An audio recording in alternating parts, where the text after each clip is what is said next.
une très grande fierté. D'ailleurs, je regrette de ne pas être à Kinshasa au moment où notre voyage jeune, les talents du Sud Kivu ont prouvé que le Congo n'est pas seulement Kinshasa, c'est même dans les provinces, le Sud Kivu n'est pas à négliger. C'est une grande fierté. Je crois que les autorités provinciales vont saisir cette opportunité, cette occasion de voir les filles et les fils du Sud Kivu, les jeunes encore, les moins jeunes, je dirais même, ont gagné, je peux considérer comme la Coupe d'Afrique. Et d'ailleurs, je dis encore une fois, je viens de Mugukwe, où je suis allé installer le lampadaire dans les quartiers.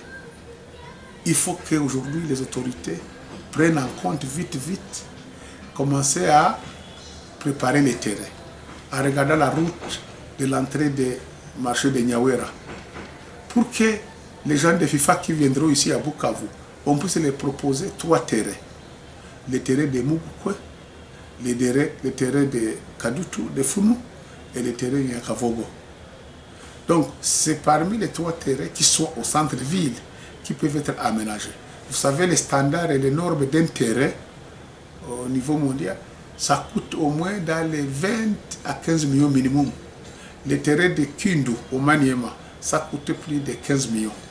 Donc, si FIFA peut décider sur le plan scolaire de dire nous allons construire un terrain au Sud Kivu, si c'est 15 millions, les 15 millions, on peut nous construire les 3 terrains, Mugukwe, Nyakavogo et Funu. Donc c'est une grande opportunité et la grande fierté du Sud Kivu, cette réussite de nos jeunes de l'Institut Horizon, ça vraiment je félicite. Je viendrai même aller personnellement aller les féliciter, les encourager. Et j'ai décidé que je vais renforcer ce que je fais dans les milieux ruraux.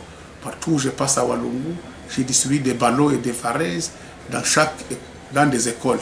Et je vais multiplier cela déjà. Et je vais même commencer ici en ville, d'ici samedi, lundi. On va distribuer dans toutes les écoles des ballons.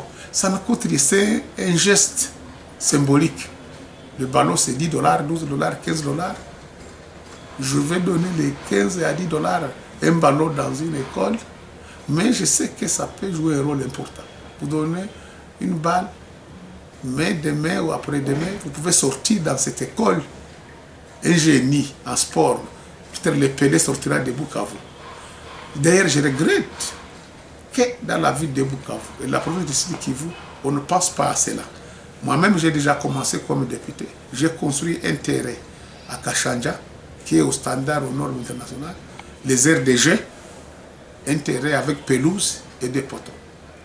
Je suis en train de construire un terrain à Djirano, vers Ibanda, dans ma concession. J'ai mis ma concession à la disposition de la population, 1,5 hectare pour avoir un terrain de 120 sur 90. Je suis en train de discuter, de négocier avec l'honorable sénateur Eric Rubouye, qui est un grand sportif, qui a été ancien président de Bukavu Dawa, pour nous donner l'espace aussi à Mugogo. Mugogo, il y a un terrain, mais dans sa concession, nous sommes pour parler avec lui, comment on peut améliorer ce terrain.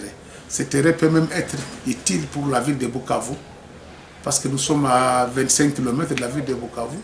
Si la route est bonne, les gens peuvent aller à Mugogo dans 30 minutes, aller jouer à Mugogo et revenir. Donc nous devons maintenant nous mettre au travail. Et l'année prochaine, je crois, d'ici juin, juillet, pendant la saison sèche, je suis en discussion avec nos amis chinois, ils vont nous donner des machines. Nous allons passer dans plusieurs terrains pour baliser, pour aplanir, pour mettre de la pelouse avec la population. J'ai dit dans mes plaidoyers.